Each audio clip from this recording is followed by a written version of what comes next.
and welcome to the Flying Cork TX.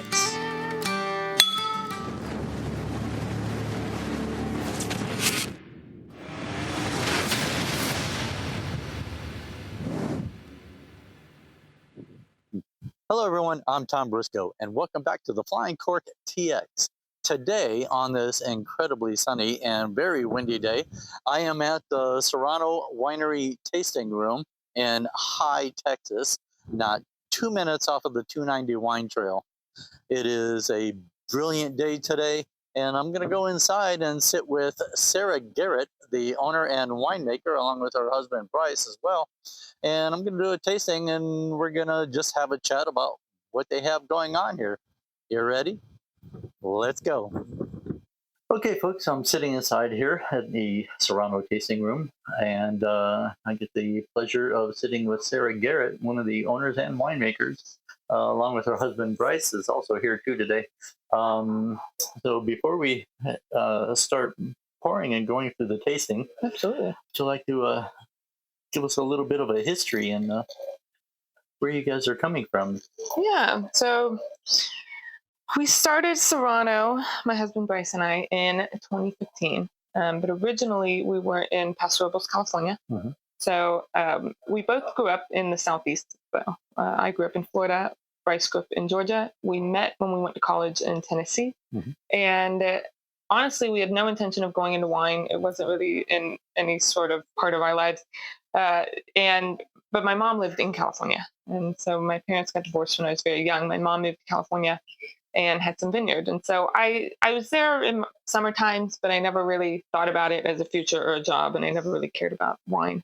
But when I was going to college, I was hoping to go into corporate banking.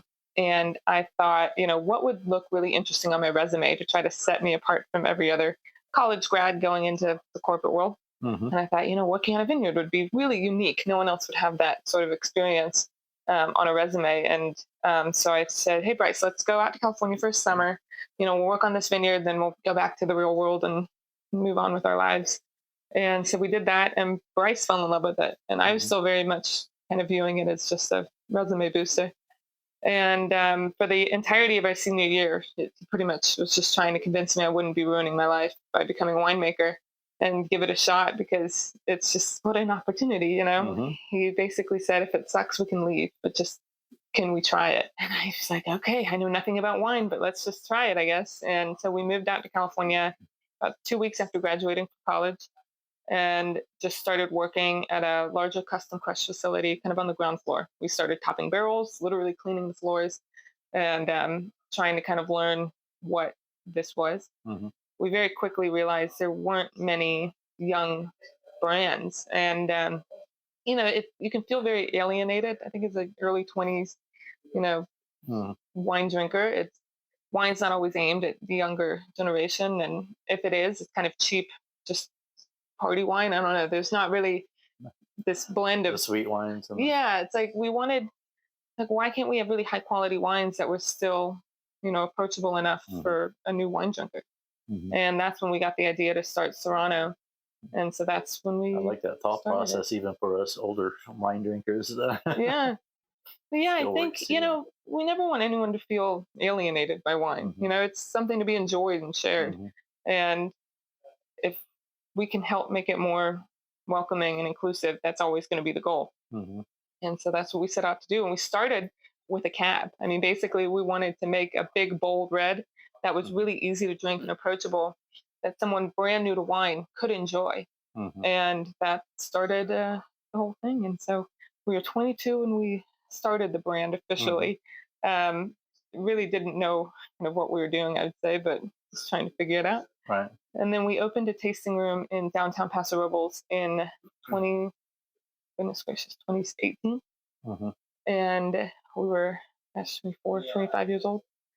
And kind of, just, it was a great spot for us because we didn't own a vineyard. We didn't own our own winery. Mhm. We were able to kind of get our name out there and start trying to build our brand.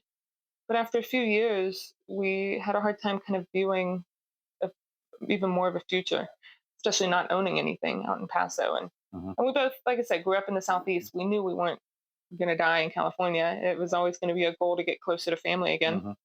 And so we started looking at other wine regions and discovered Texas. We didn't know anything about it, but we took a 3-day kind of incognito trip. Didn't Oh, tell I anyone. don't. That's part of why I'm here. Yeah, It's a really big part of why I'm here, actually, because a lot of people don't know about it. yeah. And it Mhm. kind of blew my mind considering how big the industry is here and how amazing the wines Mhm. are that more people don't know about it outside of the Mhm. state.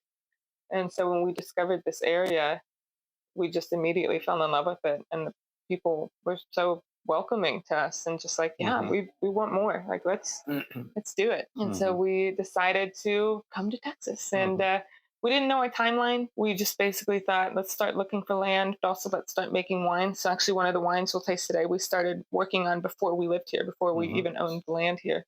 But we were really trying to make sure that we could open doors with a Texas wine and at least kind of get started in the region and figuring out what we were doing.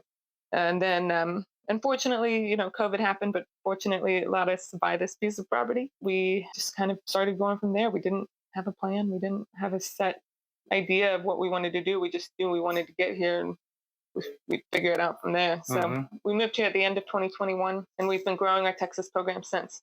So we do still have some Paso wines on our menu and in our program.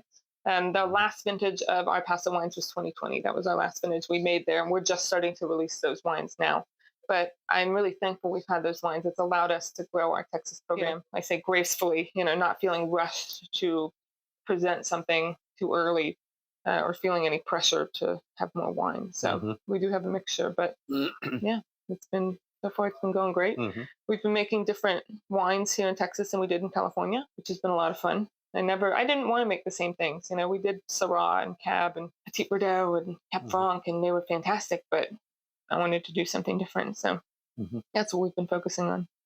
Cab Franc's one of my favorites too. Yeah. Yeah, it's a great thing. Mhm. Yep. So yeah. Hardy.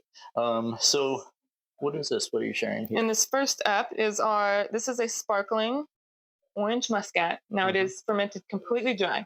Mhm. Basically, I don't love sweet wines personally, and we always joked, before we opened our tasting room here, we were working with Farmhouse Mhm. Vineyards, and our very first white wine was from Farmhouse, and we had always told them, if you have extra fruit of anything at Mhm. last minute, let us know. We'll take some, except muscat. We don't want Mhm. any muscat. Well, of course, Katie Jane calls us up and says, "Guess what? I have some muscat." Oh no. But then we kind of thought about it and we're like, we came to Texas to challenge ourselves and to Mhm. do different things. And why can't we make a really awesome muscat? And so we took the fruit and we were like, all right, we're going to make it dry. I don't like Mhm. sweet wines personally. We make wines that we want to drink because if we can't sell them, we got Mhm. to drink it. Mhm. And so we fermented it dry. And then I thought, how else can we kind of make it interesting and intriguing for people? And we thought making it a bubbly would be Mhm. great. But I didn't want to kind of wait multiple years to do the full method champenois. So we did just Mhm. force carbonate this one. But I'm actually really happy with how it turned out because we have a sparkling wine we made in California that was the full method. Mhm. And this is almost the complete opposite. So we were able to really showcase different styles of sparkling Mhm. and how those different methods impact the wine itself. The bubbles feel different in different, in how the different methods Mhm. are done. And so, yeah. It is. Yeah. Muscats definitely have their very distinctive smell. Oh, yeah. Very fragrant, very perfumey. I say it almost has a pseudo Floral. sweetness because when you smell it, you think it's going to be kind of Mhm. sweet and Mhm. but then when you taste it, it doesn't have that residual. Yeah, it has that floral smell, and you're right. It does smell like it's going to be sweet. Yeah, um, it's kind of shocking when I pour it for people. I'm like, just give it a shot. Don't judge it too quickly. Because also, I really love challenging the idea of what mhm. you think you're going to get or what you assume is going to happen, and especially in a lot of wines, people don't know that muscat doesn't have to be sweet. Of course, in the market, it generally is Mhm. sweet, but we've had multiple people say, "Oh, I didn't know that you could have dry muscat." And we're like, Mhm. "Yeah, the dryness of a wine is a winemaking choice, not a grape. You can Mhm. have a sweet cab if you really want to." And so it's been a really great kind of educational piece for us too, and Mhm. talking to people about the winemaking of it and just what a dry wine really is Mhm. and how that process goes. Yeah. Yeah. Well, you definitely hit the dry mark for sure on this, and the floral notes on the nose is Yeah, definitely matches up with the flavor too. yeah. With it. We say it's almost like a mimosa without juice. Like it Yeah, kind of yeah, has the yeah. You didn't the have to add fruitiness the. to it, but yeah. Hmm. There you go. Accurate. That's- Mm. mm, So yeah, very, very nice. thank you. This would be wonderful during when we reach the peaks of summer. Yes. Oh, absolutely. Definitely a Hmm. summer wine. It's like Hmm. a breakfast wine. Yep, indeed. Mimosa? No. Hold that Yeah. thought. Yep, Yeah. something better. Please Um, wait. A little clarification on the name yeah. Serrano, Hmm. please. Everybody's at very first thought is what's With pepper. what do chilies have to do with Yeah. Yes. with wine? It's very funny. So yeah, it basically Serrano is a Spanish term, Mm-hmm. and it means something from the mountains. Mm-hmm. So I haven't done a deep dive on it, but I believe Serrano peppers means peppers from the mountains. Okay. Mm-hmm. But it's not used much in spoken, Uh-huh. conversational Spanish, I believe, but it is a very common surname in Mm-hmm. South and Central American families, and we only learned that after we Mm-hmm. actually established the brand because people were coming in to buy hats all the time. Mm-hmm. They're like, "This is my family name," and yeah, I think it started as a descriptor of something that Mm-hmm. came from the mountains, and we chose that because we both met in college in Tennessee, in the mountains of Tennessee, and our university was affectionately known as the Mountain. So Mm-hmm. as a student, that's just how you referred to it. We were going back to the mountain for the semester, and so we met on the mountain. Our first house in Paso Robles was on a road called Vista Mm-hmm. Serrano Way. And so that was actually how we came up with it first. Mm-hmm. When you're looking for a brand name, you kind of look at everything like, what does this mean? Uh-huh. And when we looked at our street sign, we're like, what does Serrano mean? And when we Mm-hmm. found it meant something from the mountains. We thought, Mm-hmm. well, we came from the mountain. Our relationship came from the mountain. Uh-huh. And then Brice proposed on a mountain in Colorado while we were snowboarding. So we Uh-huh. kind of tried Oh, to keep nice. the theme Mm-hmm. of it going. So, and I really wanted a brand that was something other people could identify with in their own way. The story is always Mm-hmm. very important, and it needed to be meaningful for us, but I wanted other people to be able to connect to it too. Mountains are something we all have figuratively in our lives. We're always trying to climb the mountain and, overcome challenges, and you just kind of have to keep going every single day. And I think that's something we as humans can all relate to. Mm-hmm. And my favorite quote has actually been, those at the top of the mountain didn't fall there. And that's been really a driving force behind us of just working. We gotta keep going. And Mm-hmm. anyone that's ever been successful, you don't always see the hard work, but it's Yeah. it's there, and Mm-hmm. it's worth it. Yeah, yeah. Any wine maker plus wine grower, if you add that on top of Mhm. that, yeah, that is nothing but just a labor of love because there's Yeah. no the riches aren't necessarily Right. there unless you're a big, massive winemaker. Absolutely. But yeah, it is definitely a labor of love. Oh yeah. And then there's those of us on the consumer side, it is a consumption of love. Oh yeah. Right. That's what makes it romantic. We, Right. yeah, It's we have always, less patience than you do. yeah. People always ask, how do you sit on a wine for 2 years while it's aging? And you're like, you kind of Mm-hmm. forget about it. I think it Right. helps. Yeah. You put it Yeah. in the barrel, Mm-hmm. and then you just don't think about it for a little Mm-hmm. bit, and eventually 2 years goes by, and then the wine's ready. But Uh-huh. it really is worth it. I mean, learning patience, that was important, Mm-hmm. and I think some wines, they really just do need time, Mm-hmm. and when you're willing to give it that time, it will give you back, a lot of love. This is back to the design again of the mountains itself. I noticed it translates very well to a tattoo as well. Yes, It's good to Bryce. have. Bryce Actually, has we that on both his have arm. the. Do you? Do you also? It looks Mine's really, not as it looks visible, really but nice. yeah, we Oh, there both you have go. Uh-huh. the mountain. Mm-hmm. It's funny because when we were talking about it, he got his first, and then I wanted to get it. Oh, I said, okay, it's not a couple sets, Mm-hmm. but it is something. Even if Serrano were to go away tomorrow, Mm-hmm. it's still obviously was such a big part of our lives, but the message is still the same. Yeah. Like the thing about the mountains in our lives, they still. It's a story that will never go away. Yeah, never. So I thought, okay, this one's worth it. It's not going to be something I regret. Mm-hmm. 50 years. Yeah. Somebody's always going to ask, what does that mean? Yeah. Yep. It's free marketing.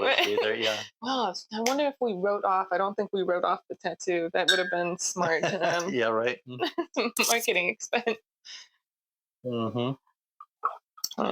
Or if they were local, that would have been a really great Yeah. Trade a bottle of wine with for a tattoo. Yeah. I love doing the trades. That's fun. Yeah. All I right. got my I got my grapes added after our 30-day trip to Italy. Yeah. Wine was just almost breakfast, lunch, and dinner every day for 30 Yeah. days. And yet you still end up losing weight. I mean, yeah, Yeah, I don't know how they do that. good food. Yeah. What do we have here? This is our Roussan. This was Hmm. our very first Texas white wine. Hmm. And this one also came from farmhouse vineyards up in the High Plains. Hmm. And this is kind of a cool story because we started making this wine before we fully lived here. Hmm. Again, kind of like our first red. But this one, we did own the land. We ended up moving here at the end of 2021. This is a 2021 vintage. But I was flying back and forth from California Hmm.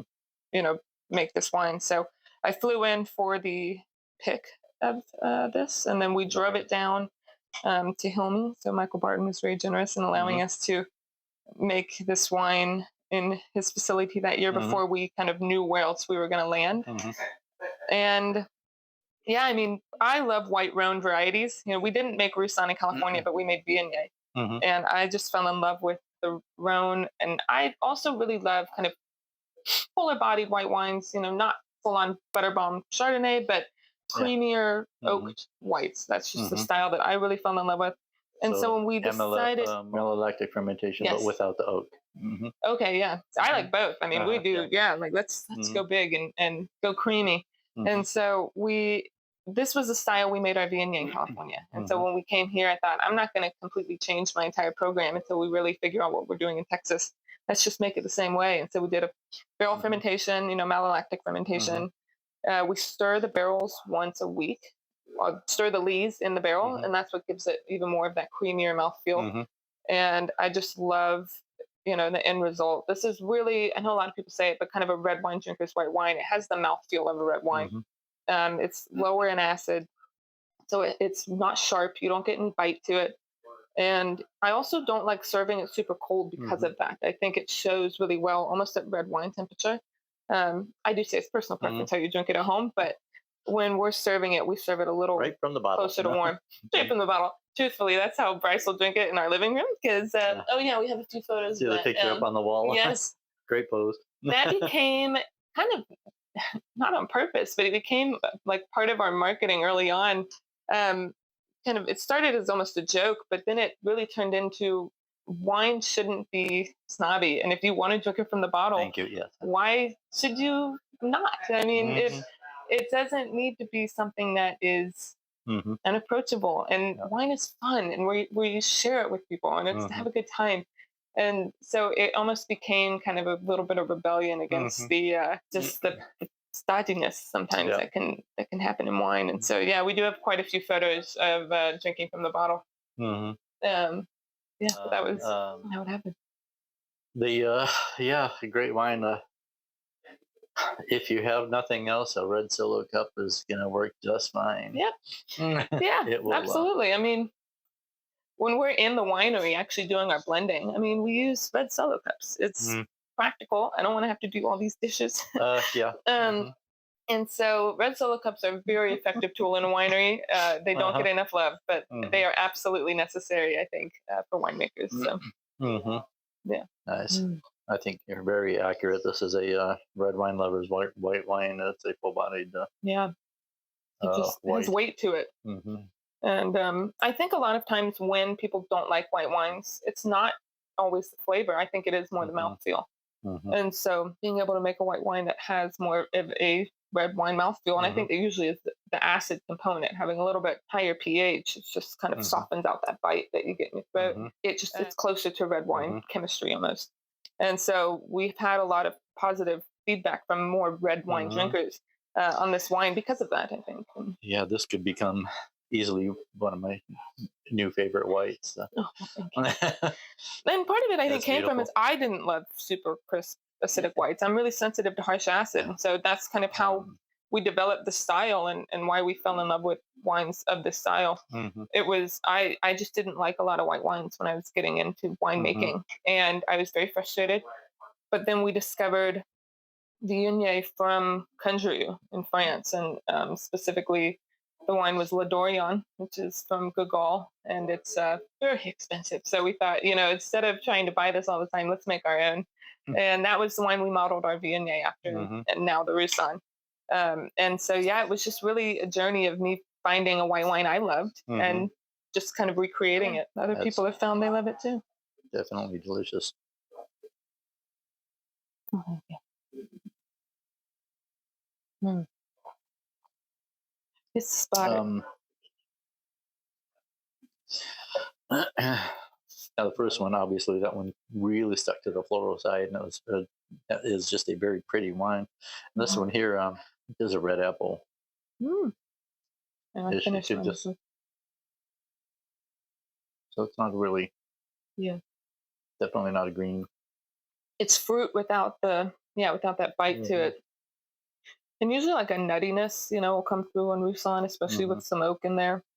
I can almost say like what you're saying. There's like it could be like apple pie because there's some spice Oh, that comes through with the oak aging and mm-hmm. like baking spices. I will say I'm actually not great at picking out flavors. Mm-hmm. A lot of people think it's just as a winemaker that's going to be normal, and I'm like I'm not fantastic at it. Mm-hmm. Sometimes a flavor will come through that really hits, but Mm-hmm. I'm really not fantastic at it. So I usually pick up more just on mouthfeel components and like the winemaking Yeah, pieces versus the flavors. it in the maker, it gets to the point of where you say, "This is what I want. Put it in a bottle. Bottle it now." Yeah. Mm-hmm. Oh yeah. Mm.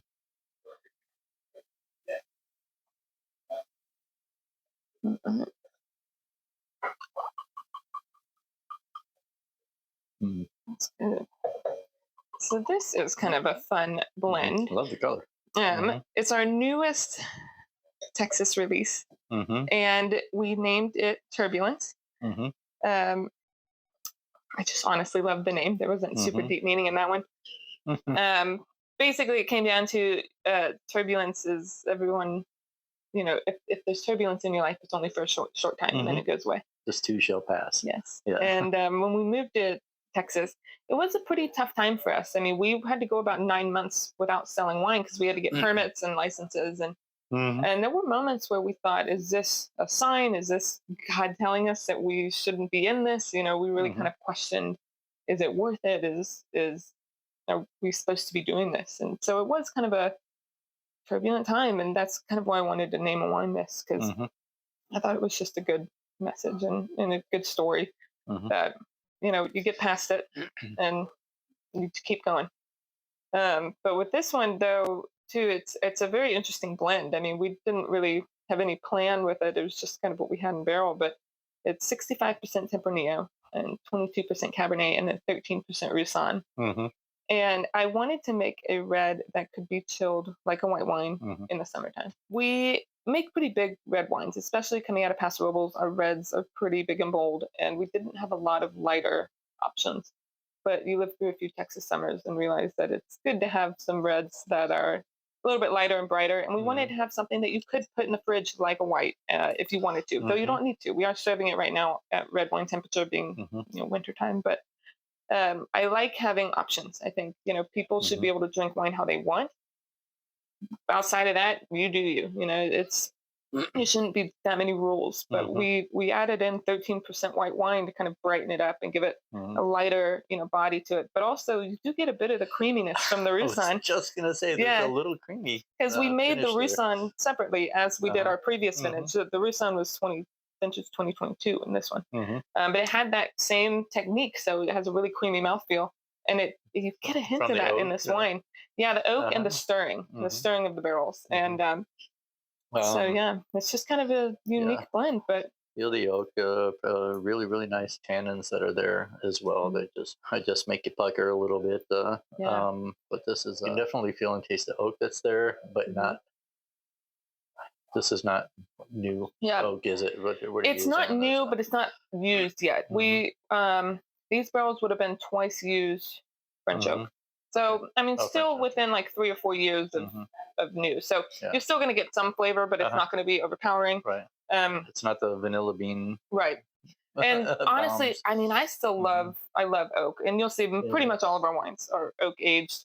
And I just think good oak really can enhance a wine in so many ways. Mm-hmm.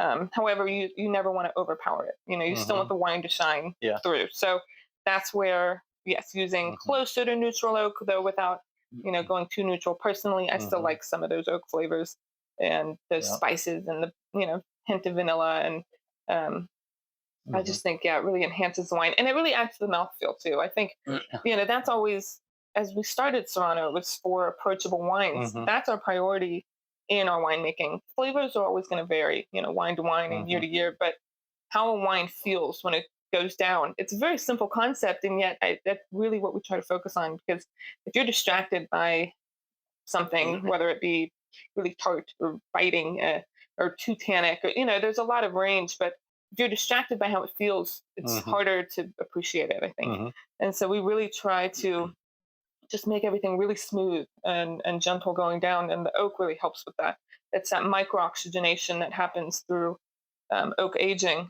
and it softens out all that Hmm. harshness that can happen. And that's kind of been our it's not even a Hmm. secret, but that's our weapon, Yeah. I guess. Uh-huh. Yeah. Yeah. Very, very nice. Mm. What's the alcohol in this? It's not too high. It was at Uh-uh. 13.5. 13. Yeah. Hmm. So yeah, That's lower. nice. It's probably the lowest alcohol we've ever had on a red wine, Hmm. because especially coming out of Paso, our reds are in the 15% Hmm. range. Um, but we definitely knew we needed an option of a lighter red. Hmm. Mm.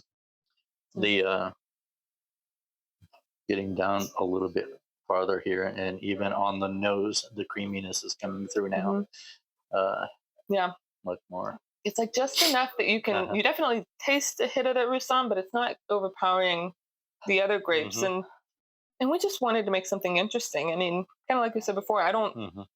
I don't have any rules in this. Uh-huh. We want to just make good wine. Yeah.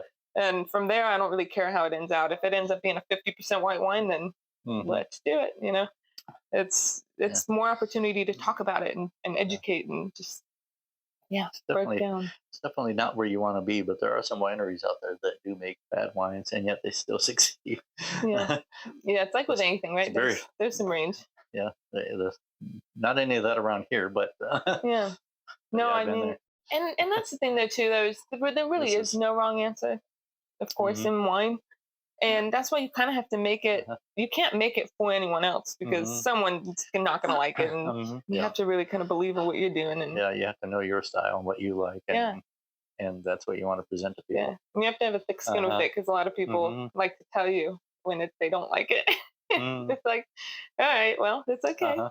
There's something out there for everyone, and Hmm. that's what makes wine so beautiful.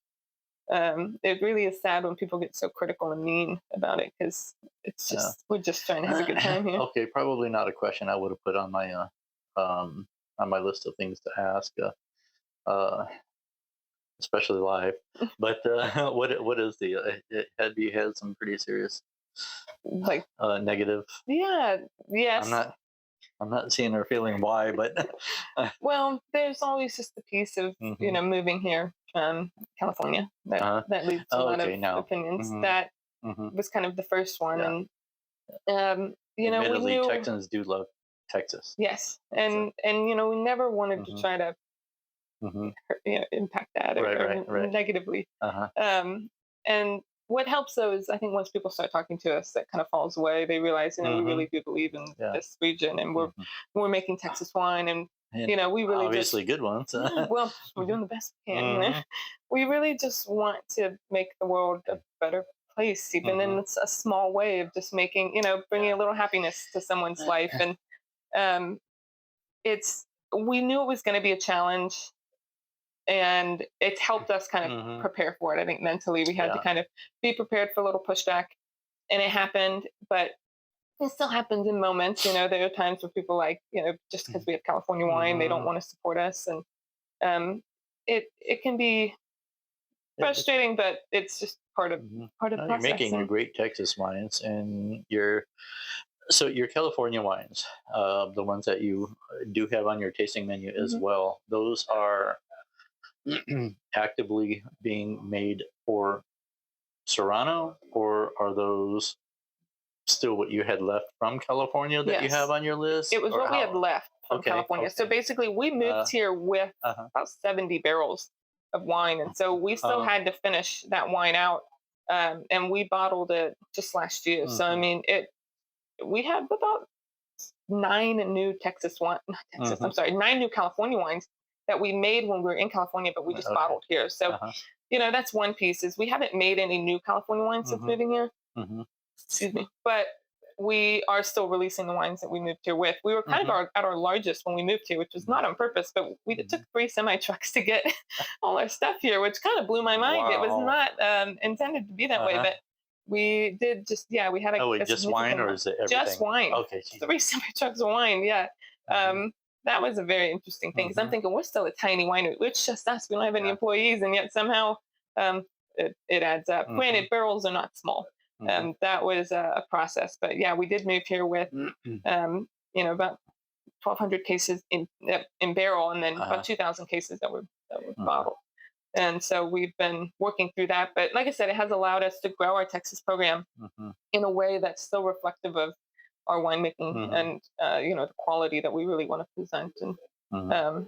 And I always love having variety and diversity, and I Oh, think yeah. it is part of our story. Mhm. Whether people like it or not. We did live in California for 7 years, Yeah, and yeah. it was where we learned how to make wine, and there's some fantastic wines in Mhm. Paso, and so being able to show that and show the part of our journey that Yeah. where we made wine, it's Um, it's been great.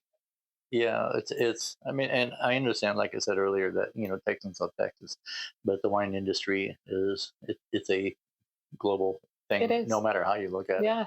It's a global thing. It's actually what makes it so beautiful too is you can uh, connect with so many different cultures and countries and people through wine. And not many mhm. industries have that sort of universal connection. Creme brulee now. Hmm? Sorry. Yeah. Creme brulee now. That's Oh, well, that's never a yeah. bad note to get on Uh-huh. a wine. That's for Yeah. sure.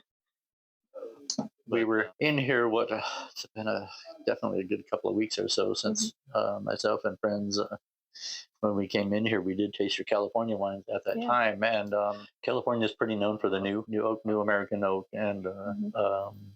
huge vanilla profiles that they get from the oak. Yeah. That's not a bad thing, but I've had more than enough of it myself. That Mhm. it's probably not one of my favorites, but yours did not hit that at all. You don't have that vanilla Well, thank you. on all of your California wines. Yeah, there's They and were there's really so good. many options too. It's like, I Hmm. guess, American oak versus French oak versus, I've Yes, got now right. Hungarian oak, and there's so Hmm. many different oak types. There's so many different levels of toastiness that you can get.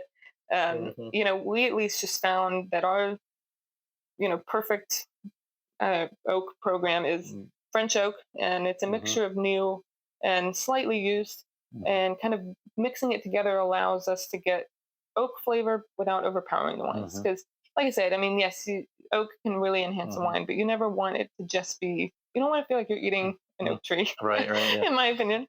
And that's always been the balance, so that we're trying to find Hmm. is enhancing the You don't wine. want to chew the barrel. Yeah. Hmm. Yep. Granted, a new barrel smells, it's like a new car, almost. Uh-huh. There's that. It's so great when you Hmm. get a new order of barrels and you just stick your face in it, and there's something really beautiful about new oak. But you do have to Hmm. use it delicately, I think. Right, right. And yeah, that's always been our goal, is to make really approachable, drinkable, balanced Hmm. wines. And oak has allowed us to do that for sure. Right. Your tasting room here, this property. Mhm. How many acres do you have here? We have For 10 acres one, here. 10. Yeah, it's funny. We've gone back and forth. Like, do we Hmm. plant? Do we not? Yeah, that was going to be my next question. Do you look at planting? That answer has changed Hmm. quite a bit. I still, and in that way, I don't want to say yes or no, because Hmm. I don't know. At the moment, it's not the priority, just Hmm. because the winemaking is the main part of Hmm. what we do. The grapes are a means to that end. Hmm. But the moment you start planting vineyard, that does become kind of your life, and Hmm. you become really a farmer, Hmm. and that involves Yeah, getting that's tractors and kind of a significant amount of right. infrastructure. So Hmm. we're not quite there yet, especially considering we don't have any employees. Hmm. So it would require us growing more, Hmm. and getting employees and Yeah, pun intended. Growing more. grow. Oh, yes. So yeah, I Hmm. mean, it's always there, but at the moment it's not the priority. We Hmm. were able to buy, really great fruit from growers, mostly up in the high plains, and um, so far we're happy with the product. So that's what we're doing right now. But having the 10 acres here has allowed us to build this tasting room and have a place to have people and host people. Hmm. And it's been really nice. I mean, we've never owned land, but we COVID kind of allowed us to Hmm. get in right here and on a great piece of property. We're close enough to 290 to be accessible, but we're not right on Yeah. it. We're not hearing the highway. Yeah. Very. Um, It's a, so what it's is it? 2 minutes, maybe yeah, I think it's a quarter mile. I maybe mean, from the road. yeah. Uh-huh. Oh yeah. Also, now this is our Montepulciano. Hmm. This was our very first Texas wine, and this was kind of a cool story. So basically, we decided we wanted to get into Texas. We didn't own the land. We didn't know what the Hmm. plan was or what the timeline was, but we thought we need to at least start making Texas wine because it can take 2 years to make a wine, and Hmm. we wanted to be able to open with Texas wine. So we contacted a winery up in the High Plains. Hmm. We asked about if they had fruit, and they had some Montepulciano. We'd never Hmm. made Montepulciano before, but you One of know, my favorites too. well, I love it. I think it's Hmm. just such a fantastic grape, but we'd never Hmm. really seen it. It just wasn't around in Paso much. And so it was a little intimidating. I thought, well, we don't really have a plan, but let's just kind of treat it like a Syrah. That was kind of how we Hmm. approached it. So we had it, put through fermentation here in Texas, and then we trucked it to California, put it into barrel in California, and then we ended up moving here before we bottled it. So it moved back to Texas in barrel, and then we bottled it here Hmm. in Texas. So it ended up getting 30 months in barrel as opposed to a normal kind of Hmm. 22 to 24 months because of that movement. But I don't think it hurt it. I mean, this one Mm-mm. has enough No. body and backbone to kind of Uh-huh. handle that French oak, and it was a really cool wine Hmm. just because we really didn't know what we were doing with it, but we kind of just Hmm. tried to trust our instincts and use the power of good French Hmm. oak to make sure that it turned out great, and Hmm. it did. So it's definitely a great industry to be a part of. I mean, it's like we said before, Hmm. wine's not something you necessarily make your millions in, but Hmm. it's a place where you can really love your life, and um, the lifestyle is part Hmm. of this, and Yeah. being able to enjoy diverse, wonderful wines Hmm. is just beautiful. Hmm. The wine industry really is actually something I find very special, not only in the fact that you can connect with different cultures and countries and people Hmm. across the world, but it's an industry where I think you can take any background and it can somehow be applied to the industry. So if Hmm. you think you have law and dealing with the legality of Hmm. wine, there's government, there's sociology, there's anthropology and the culture and how wine's impacted that. There's the Hmm. sciences, soil science, the air, It is I a. mean, there's the environment. Hmm. You can take in, trying to think, even just like engineering, building a winery, and Hmm. biology and chemistry. I mean, It any is discipline. everything. So far, I have not found one that doesn't apply, at least Hmm. in a general sense. Hmm. And I just absolutely love that. I think it's something that everyone can connect to in some Yeah. way. And And then you yeah, add art on top of that. It is where yeah, science meets art. yep, 100%. It is definitely a combination of that. Speaking of Hmm. art, Oh yeah, actually, let's my go labels. to your very fun labels that you have. Yes. So yeah, this was our original label when we Hmm. started Serrano was black and white and very Hmm. classic. Hmm. But we were 22 and we were trying to be taken seriously, Hmm. and so we wanted something really timeless and classic. And Hmm. so it was black and white, just normal font. Had the mountain, but after a few years, I'd get bored. I'm like, what can we do to make this more interesting? And Hmm. so we tried different fonts, but kept it black and white. Well, then we moved to Texas and we thought, well, if there's any time to rebrand, this was kind Hmm. of a good moment to do it. Hmm. So let's lean into a little more fun artistic labels. And excuse me, at first, Brice and I painted our first couple. So I painted this one, Hmm. Brice painted this one, and then we realized that would be really challenging to do for Hmm. next however many years. But thankfully, my grandfather is an artist, so he painted the Hmm. painting that's right behind us. But then he painted this label is a painting that's in the other room in our Hmm. tasting room, and then all of our other wines are a mixture of the three of us. So Brice painted another one, I painted another one that will release this year, and then my Hmm. grandfather, his artwork is on the label of 8 or 9 now. So we're Yeah. really blessed to have great artists in the family. But Yeah. yeah, we just wanted they're just more fun to look at. And I Hmm. always envisioned one day having a lineup of these wines. You'll be able to see the story and, Hmm. at least our story. And What yeah, other future I will say plans do so. you have here? Short term future, our next big thing is we're going to be bottling a pick pole. Hmm. That one came from Kibachik Vineyards up in the High Plains. And that's actually our first white wine that didn't see any oak. We went full Hmm. stainless, and it's absolutely fantastic. I'm so excited about this wine. So hopefully in the next month we'll bottle that. Hmm. We also just put a Pinot Gris from Ready Vineyards into bottle. We're doing a full method champenois Hmm. process with Elisa Christopher on that wine. So that one's going to be, going through its whole process for at least a year. We'll kind of taste it and see if we want Hmm. to keep going.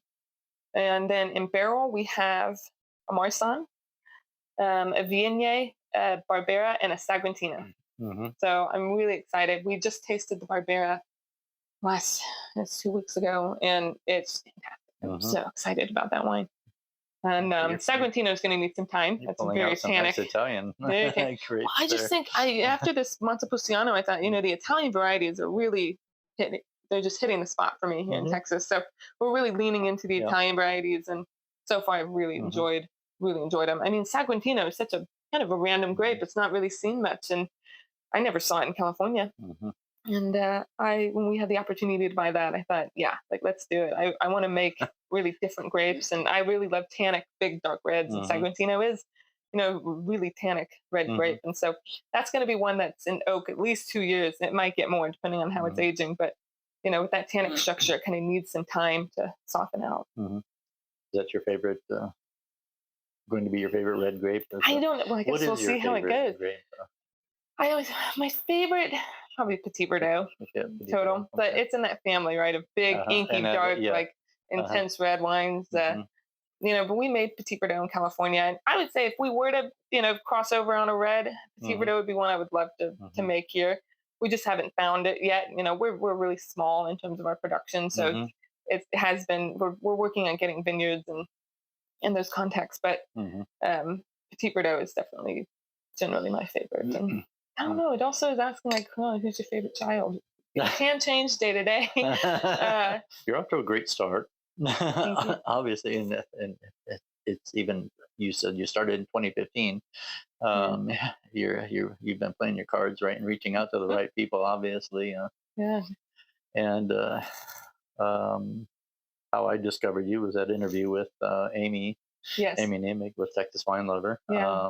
Amy has been They're a awesome. big part of our success, I would say. I mean, Uh-huh. she was actually the first person we met in Texas. Uh-huh. Very luckily, Yeah. and There's a good one. That's a good one to start with. she's been not only a Hmm. great support but a wonderful friend. And Hmm. we owe so much of our success and to Amy. Hmm. So we're very thankful for her, Hmm. and what she's done for the Texas wine industry and her love Hmm. of this community and these people. Right, right. Yeah, her and Jeff Cope with Texas Wine Lover is Hmm. definitely two of the biggest um, Texas wine Lovers. lovers. Yeah, Yeah. to coin the phrase, Yeah. uh, Clearly was I'll pay named my well. royalties for that name, Jeff. You'll get that later. Yeah, and the app that he's created Yeah, for that, for finding your way around to the Texas wineries.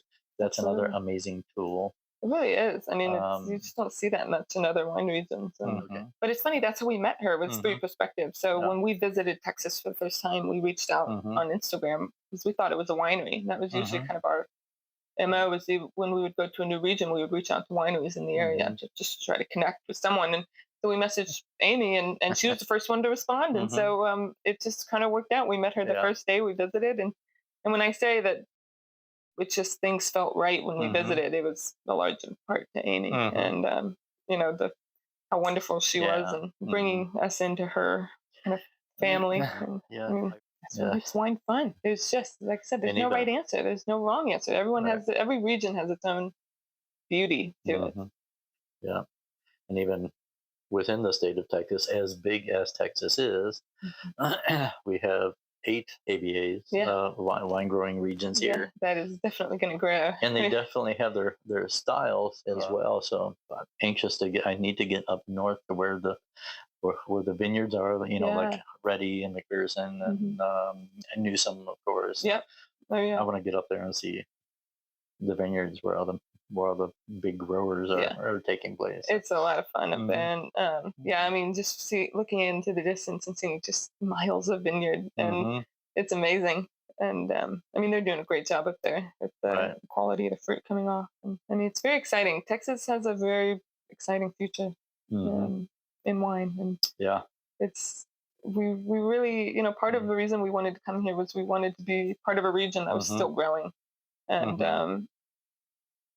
I mean, it's been a wonderful thing to see in just the short Hmm. time we've been here, the growth that has happened, but it's just going to continue to get better. Hmm. Oh, definitely. It has, and even a short period of time, Yeah. it already has. And so, well, even the significant growth, I would definitely say in the last 5 years, and Yeah. it's going to grow pretty fast. Oh, absolutely. Every five after that. It's a lot of fun. Yeah. And I get to be on this side of the park. I'm sorry, but you get to be on that side. Yeah. You need to keep me We happy. do. We sacrifice Uh-huh. for the That's betterment of the yes. community.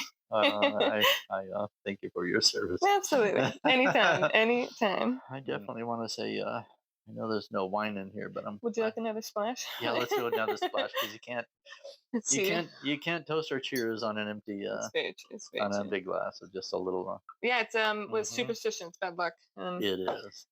Just like you can't cheers and put the I glass know, down. You and have that's to. also second to the cork. This is also one of my favorite sounds as Mm, well, and but definitely really appreciate it. And thank you very much for sitting with me absolutely. Thank you for here. being Um, here and hanging out definitely. with us.